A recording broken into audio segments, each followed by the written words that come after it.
eksena kayo Inay Maria and Jolens in this series, no? Hindi ko alam. Pero it's refreshing lang to see you again kasi parang napanood ko kayo sa Kung Ayaw Mo, Wag Mo, 1998. Grabe, di ba? 16 years ago, grabe. 1998. 26. 26. Oo. Ay, grabe. Huwag na tayo matinginan. Ate. Let's see kung meron. I know, yun ang aalamin natin. Okay, I wanna ask the young actors na kasama dito na ano yung pakiramdam nila na sila ay naisalang sa isang bigating proyekto. Ito yung mga bagong tatayahan. Yes, yun ng nga Dreamscape. eh. Let's start with Jana. Well, for me, it's a privilege po na makatrabaho mga magagaling na artista. And I'm also really blessed because I work very closely with Miss Jodie and Miss Maricel with each of my scenes. Naku, hindi ka ba kinabahan doon sa mga ganong eksena? Yun nga po, grabe talaga yung preparation ko pagbabasa ko ng script to make sure na makakasabay talaga ako lalo na sa standards ni Direk Manny po. Natakot. Oh my God! So, ayun. I can't wait then to watch. So, I'm happy. Hindi nyo napanood din ko sa MCRCB rating natin kanina. Yeah. Miguel? Ito naman suking na natin, MJ, di ba? Nag-anak na yun ni Juday. Oo. Kinabahan po ako nung una po, pero as tumagal po yung show, mas inaccept po ako ng Lavender Fields na family ko. And hindi na po ako kinakabahan except pag sila. Ikaw noted ka talaga, Direk Manny. Thank you po kay Direk Manny po at kay Direk Jojo po sa pagtulong po ulit sa akin sa pagbabalik po naming apat. Siyempre, andyan ang Lola Oji Diaz mo to remind you, di ba? Every time. On this side naman, si Sige, Mark please. naman. Anong pakiramdam, Mark? Kinabahan ka rin ba?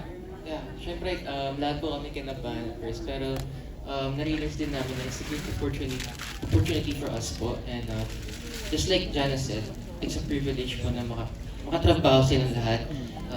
These actors and directors po. Oo. Training ground to, di ba sa inyo? Kasi kayo na yung susunod. Crystal, ikaw naman. Kamusta ang pagiging evil, ano dito, parang kontrabida dito? Ang husay, MJ. Oo Ano sa nga. abangan, di ba? Grabe. Well, syempre po nung una, I feel pressured kasi makakatrabaho ko with veteran actors. But nung pumunta na po ako ng set, na-realize ko that they're all loving, sweet, humble, and kind, and just amazing people in general. And sobrang nakakataba din po sa puso that the people I'm looking up to is now nakakasama ko na po. Yes! So maraming salamat po to my Dreamscape family for ABS-CBN and for giving me this opportunity po. Maraming salamat. Alright. MJ, balita, acknowledge ko lang to please. Go! The team of our musical scores. Donna Villarico Ay, and si Donna. Romel Villarico are here, who did an excellent job in our musical scoring. Congrats, Miss Donna and Kuya Romel. Ayun. Okay, go, MJ. Okay, si sorry. Jeff Oligar. Nandito ba, Andyan? Jeff? I Are you like here? that guy. Ayun si Jeff. I like Ayun si Jeff. him. Sobrang kaganda ng ginagawa Abot niya natin for yung us. microphone. Biggs, paabot pa sa likod, please. Please, Ayan. Jeff. Ayun, magandang hapon sa lahat. Ayun, Lavender Fields, bagong panggiligiran, bagong abangan. Congratulations sa napakagandang project na naman ang abangan natin lahat dito. So, my first question yun kay Jana at sabihin natin yung mga young stars natin. Pili ka na lang, Jeff. Okay, Jana na lang. Jana, hello. Hello po. Gaano pinaghahanda nitong project na to ngayong mas lumevel up na yung acting skills mo and yun, grown up ka na. Kwento mo nga how you started na before a child actress, ngayon medyo Gen Z ka. Hindi pa naman. Gen Z. Tama. Kwento mo lang para and the preparations you're doing. Yeah. Well, I started po very young, 3 years old. Yes. And first show ko po, Honesto, sa Dreamscape Correct. din po. And nasundan na Ikaw Lamang. And then I did my first lead sa Dream Dad, Ning Ning. And the last show I did po was Starla. Starla. And then after the pandemic, nag-break. Tapos nagbabalik dito sa Lavender Fields. And I'm glad I came back then as much more dedicated actress po. And in terms of my preparation, I try try to read the script as much as I can and analyze the clues about my character.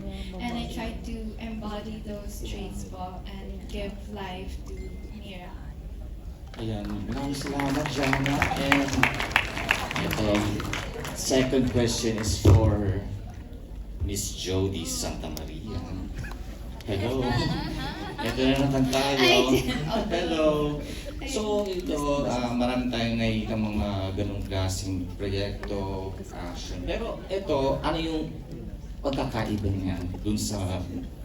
Para masabi natin na, oh, iba ito, oh, ito, bago to, paano ba? Paano mga kinaklasify, Mari, yung ganyang bago na talaga? Malinaw sa akin to, bago. Kasi parang kung papansin, Jeff, thank you ha. Kung papansin mo, in terms of genre, isa siya sa hindi ko pa talaga nagagawa. So parang gusto ko lang din siyang i-explore, tignan ko kung ano mangyayari kapag ka ginawa ko siya. Yun. So parang I think if you're asking kung ano yung bago, I think kasi bagong genre siya for me. It's an action drama. Before kasi ginagawa ko either family drama, nakapag-romcom na ako, horror, ganyan. So I guess yun yung bago. Susundot lang ako dyan, Jody, no? Kasi sabi mo, hindi siya yung usual revenge na sinabi mo kanina during sa making, no?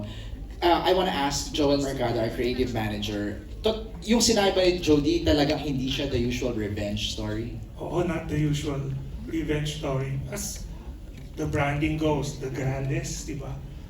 Ang challenge din sa writing, ang dami na naging revenge dramas in the past. Paano mo pa gagawin, ile-level up or gagawing grand yung pagiganting yun.